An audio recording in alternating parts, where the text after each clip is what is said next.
सबसे पहले आपको खबर देंगे, पीपल्स पार्टी ताकत के नशे में फिरौन बन चुकी है। सिंध में जनूनियत उभर कर सामने आ रही है। मुराद अली शाह को असेंबली में देखकर ऐसा लगा जैसे एक इंतहा पसंद, कौम परस्त और फाशिस्ट बात कर रहा है। झूठ बोलकर काले कानून के दिफा की कोशिश की गई। पाक सरजमीन पार्टी के सरबराह मुस्तफ़ा कमाल का बिलावल भुट्टो और मुराद अली शाह के बयानात पर रद्द अमल, कहा लसानियत की सियासत को मुस्तरद करते हैं। अफसोस का मकाम है कि सिंध की दीगर जमातों ने भी पीपल्स पार्टी के इक़दाम पर एक लफ्ज़ नहीं कहा। मुस्तफ़ा कमाल का यह भी कहना था कि जुबान की बुनियाद पर लोगों को लड़वाने की साजिश कामयाब नहीं होने देगा। बोले कि लोग सिंधियों के नुमाइंदे नहीं हैं बल्कि सिंधियों के कातिल हैं। हम सिंधियों को पीपल्स पार्टी के चुंगल से आज़ाद करवाएंगे।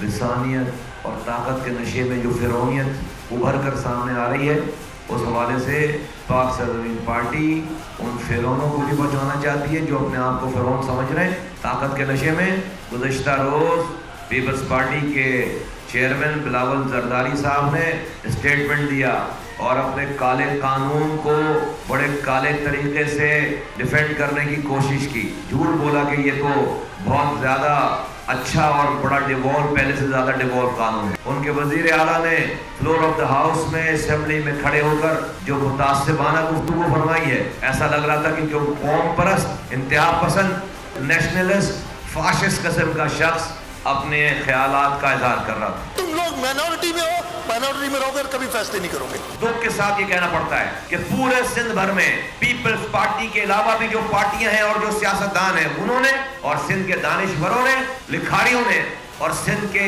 जो अशराफिया है, उसने आज तक एक लफ्ज इस पीपल्स पार्टी की ज्यादतियों के ऊपर आवाज नहीं उठाई कि नहीं ये कराची के मौजरों, पख्तूनों, बलोचों के साथ भी जुल्म कर रही है, हैदराबाद के साथ जुल्म कर रहे हैं, एक लफ्ज नहीं बोला। तुम सिंध से मोहब्बत करोगे तो सिंध के लोग भी तुम्हें मोहब्बत देंगे, लेकिन तुम्हारे दिल के अंदर सिंध की मोहब्बत नहीं है। हम लिसानियत की सियासत को रद्द करते रहेंगे। इनकी ये साजिशें 40 सालों से कामयाब रही है, जुबान की बुनियाद पर लोगों को लड़वाने वाली। सिंध के लोग हमारे भाई हैं। हमने तुम्हारी शक्लें, पीपल्स पार्टी वालों, तुम्हारी शक्लें देखकर तुम्हें अंसार नहीं बोला। हमने सिंध के जागीरदार वडेरों को अंसार नहीं बोला है, अपने सिंध के हारी किसानों को अंसार बोला है। सिंध बल्दियाती निज़ाम पर MQM और पीपल्स पार्टी में ठन गई। बिलावल ने आस्तीनें चढ़ाई तो आमिर खान भी तेवरियां चढ़ाकर मुकाबले पर उतर आए। सियासी बयानबाजी और शोला बयानी में दोनों रहनुमा एक दूसरे को क्या कुछ कह गए, आप भी देखिए। हुकूमत बैसाखियों पर है, इसे हटाने की जरूरत है। जिस दिन बैसाखियां हटी सब ठीक हो जाएगा। हुकूमत एक दिन भी नहीं रहेगी, तहरीक अदम एतमाद आ सकती है। शाहिद खाकान अब्बासी कहते हैं जिन हुक्मरानों की हालत यह हो कि वो अपने अवाम की परवाह भी ना करें तो उन्हें यहाँ रहने का हक नहीं।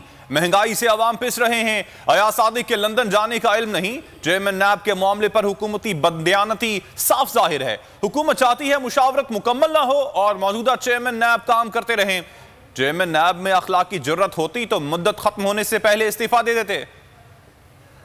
बैसाखियों पर है, ये बैसाखियाँ अब हटाने की जरूरत है। तहरीक अदम एतमाद भी आ सकती है। मुल्क के अंदर महंगाई बढ़ती जा रही है, अवाम पिस रहे हैं। जिन हुक्मरानों की हालत ये हो कि अपने मुल्क के अवाम की परवाह भी ना करें, उनको यहाँ रहने का हक नहीं है। यहाँ साजिद साहब लंदन गए, मुझे इसका इल्म नहीं है। हुकूमत की कोशिश है कि ये मुशावरत का अमल मुकम्मल हो ही ना, और यही चेयरमैन जो है, जो उनके कब्जे में है, जो डेली वेजेस पर है और जिसको वो किसी वक्त भी निकाल सकते हैं, वो यही नौकरी करता रहे। नैब का चेयरमैन वो है जिसके पास कोई इख्तियारात नहीं है। जिसमें कोई अखलाकी कदरें होती तो 6 अक्टूबर को नौकरी मुकम्मल होगी, छोड़ के घर चला जाता। मुल्क की कौमी असम्बली का स्पीकर जो पार्लियामान का वकार होता है, जो जमहूरी कदरों का अलम बरदार होता है, वो बल्दियाती इंतखाब में हिस्सा लेने वालों में पैसे बांट रहा है। वही आला अदालतें जो एक अकामे की फीस न लेने पर हुकूमत तोड़ दिया करती थी, आज खामोश बैठी। नून लीगी रहनुमा सरदार अयाज सादिक ने लंदन में नवाज शरीफ से मुलाकात की और इन नामों की फहरिस्त पेश की जो नून लीग में शामिल होना चाहते हैं। नवाज शरीफ का कहना था कि हुकूमत ने पार्लियामेंट को तमाशा और रबर स्टैंप बना दिया है। नून लीग की लंदन में अहम बैठक, सरदार अयाज सादिक की नवाज शरीफ से मुलाकात। ज़राए के मुताबिक अयाज सादिक ने नवाज शरीफ को इन नामों की फहरिस्त पेश की जो नून लीग में शामिल होना चाहते हैं। बातचीत में इन हाउस तब्दीली के इम्कानात और बल्दियाती इंतखाबात पर गुफ्तगू की गई। इस मौके पर नवाज शरीफ का कहना था कि हुकूमत ने पार्लियामेंट को तमाशा और रबर स्टैंप बना दिया है। मुलाकात में साबिक वज़ीर ख़जाना इसहाक डार और आबिद शेर अली भी शरीक हुए। और शहबाज शरीफ ने हुकूमत को फिर निशाने पर रख लिया, अल्फाज की गोलाबारी कर दी। एक बयान में कहा कि तहरीक इंसाफ की हुकूमत 3 साल में मुल्क को महंगाई, गुर्बत और बेरोजगारी के समंदर में डुबो चुकी है। मौजूदा हुकूमत आवाम से इंतकाम ले रही है। सनतों की गैस बंद है, लाखों लोग बेरोजगार होंगे। घी 450 रुपये किलो मिल रहा है। पाकिस्तान में दुनिया में तीसरा सबसे महंगा तरीन मुल्क बन गया। 3 साल में 20,000 अरब रुपए का कर्ज मुल्क पर चढ़ा दिया गया। ये है अवाम महंगाई, गुर्बत, बेरोजगारी के समंदर में डूब चुके। मौजूदा हुकूमत अवाम से इंतकाम ले रही है। शहबाज शरीफ फिर बयान में कहा, तहरीक इंसाफ कोई मस्बत तब्दीली नहीं ला सकी।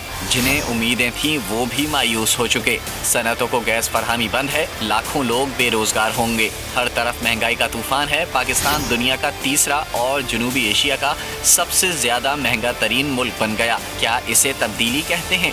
शहबाज शरीफ का कहना है कि स्टेट बैंक फिर शरह सूद बढ़ाने जा रहा है। दानिस्ता तौर पर 10.2% पर मिलने वाला कर्ज 11.5% में लिया जा रहा है। क्या कौमी खजाने को 70 करोड़ का नुकसान पहुंचाना तब्दीली है? साल में पाकिस्तान पर 20,000 अरब रुपए का कर्ज चढ़ा दिया गया। 71 साल में जो मजमूई कर्जा लिया गया, PTI ने 49 महीनों में उसका 69% ले लिया। अहम खबर है, मुआवने खुसूसी शहबाज गिल ने शहबाज शरीफ के बयान पर रद्द अमल दिया है। कहते हैं 30 साल मुल्क को लूटने वाले 3 साल की कारकर्दगी पर सवाल कर रहे हैं। शहबाज गिल ने कहा कि अवाम का पैसा लूटकर साइकिल की दुकान से अरबपति बनने वाले कब हिसाब देंगे? मरहूम वालिद और बेटों के नाम जायदादें बनाने वाले कब जवाब देंगे? गरीब के नाम पर गरीब को लूटने वाले मुर्दा ज़मीर लोग खुदा का खौफ करें। तकरीरें नहीं, छोटे मियां करप्शन और मनी लॉन्ड्रिंग का जवाब दें। शहबाज गिल ने कहा कि रोजाना सुबह का पेस्ट शुदा जाली बयानियां फैलाया जाता है। उनका कहना था कि एक ही तरह की लाइंस लिखकर अवाम को गुमराह नहीं किया जा सकता।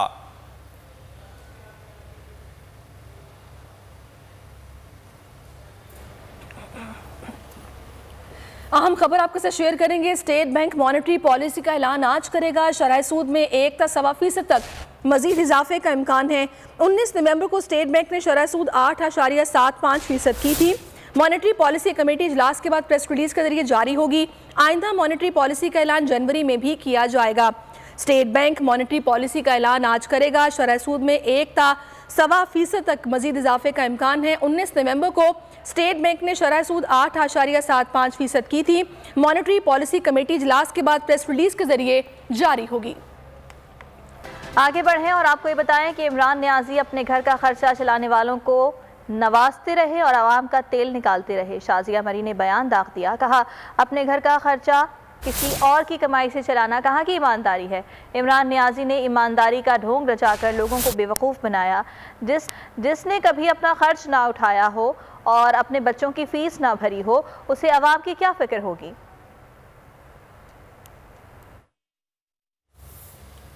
एहतसाब अदालत में सूबाई वजीर सिब्तैन खान और नून लीगी रहनुमा साद रफीक का आमना सामना हो गया। सिब्तैन खान का कहना था, हमारा कोई जाती इख्तिलाफ नहीं है, ख्वाजा साद रफीक ने मेरे भाई हैं। उनका कहना था कि अल्लाह ताला हमें इस मुश्किल से निकाले क्योंकि हमने कुछ किया ही नहीं।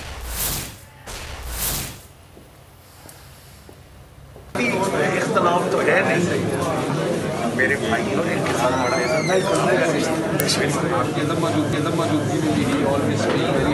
मेरी सारी इनकी मेहरबानी है और मैं अब यही कह सकता हूँ कि अल्लाह ताला इनको भी और मुझे भी, मैं तो बरमला कहता हूँ कि मुझसे इसलिए भी अल्लाह पाक निकाले कि हमने किया कुछ नहीं।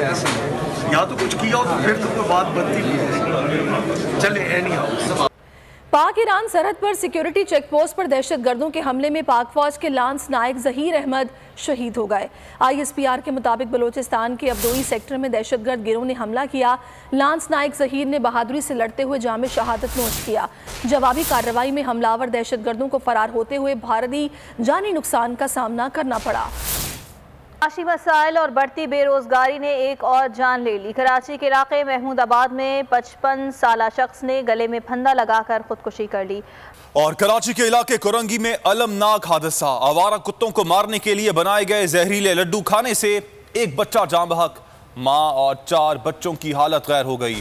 BMC मुलाजिम ने कुत्ता मार मुहिम के लिए जहरीले लड्डू मोटरसाइकिल में रखे थे। बच्चे निकाल कर घर ले गए। अवाम पर महंगाई का बड़ा बॉम्ब गिराने की तैयारी। विफाकी काबीना में आज मिनी बजट पेश किए जाने का इम्कान है। मिनी बजट के तहत 50 अरब रुपए का टैक्स इस्तिस्ना खत्म किया जाएगा। पेट्रोलियम लेवी हर माह 4 रुपए बढ़ेगी। मोबाइल फोन, स्टेशनरी और मेकअप का सामान मजीद महंगा होगा। बिजली के बिल भी आहिस्ता आहिस्ता बढ़ाने की तजवीज़ है। आज ये मिनी बजट पेश किए जाने का इम्कान है और अवाम पर महंगाई का बड़ा बॉम्ब गिराने की तैयारी हो रही है। वफाकी काबीना में आज ये मिनी बजट पेश किया जा सकता है। मिनी बजट के तहत 50 अरब रुपए का टैक्स इस्तिस्ना खत्म किया जाएगा। पेट्रोलियम लेवी हर माह 4 रुपए बढ़ेगी। मोबाइल फोन, स्टेशनरी और मेकअप का सामान मजीद महंगा होगा। बिजली के बिल भी आहिस्ता आहिस्ता बढ़ाने की तजवीज़ है। पेट्रोलियम लेवी में हर माह इजाफा। मोबाइल फोन्स, स्टेशनरी महंगी। मेकअप का सामान भी मजीद महंगा। बिजली की कीमत भी मजीद बढ़ेगी। अवाम पर महंगाई का नया पहाड़ तोड़ने की तैयारी। मिनी बजट की आज वफाकी काबीना इजलास में मंजूरी का इम्कान। ज़राए के मुताबिक मिनी बजट से मुतालिक सिफारिशात FBR की जानिब से तैयार की गई हैं। सिफारिशात के तहत 50 अरब रुपए का टैक्स इस्तिस्ना खत्म किया जाएगा।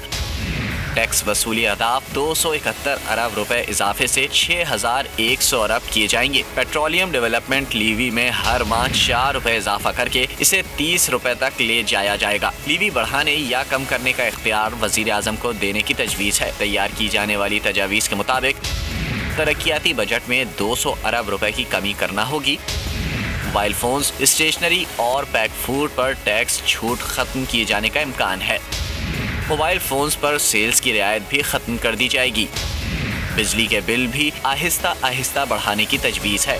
ज़राए के मुताबिक 800 सीसी से बड़ी गाड़ियों पर टैक्स की शरह बढ़ाने, लग्जरी गाड़ियों की दरामद पर पाबंदी भी तरमीमी बिल का हिस्सा है। कुत्तों और बिल्लियों की दरामदी खुराक पर ड्यूटी बढ़ाने या उस पर पाबंदी की तजवीज़ दी गई है। कॉस्मेटिक सामान पर ड्यूटी बढ़ाने की तजवीज़ भी तरमीमी फाइनेंस बिल का हिस्सा है। डब्बों में पैक खाने पीने की अशिया की दरामद पर पाबंदी की तजवीज़ है। गैर मुल्की ड्रामों की दरामद पर एडवांस टैक्स आयद किया जाएगा। सरकारी ओहदा रखने वालों की टैक्स तफसीलात आम करने की तजवीज़ दी जाएगी।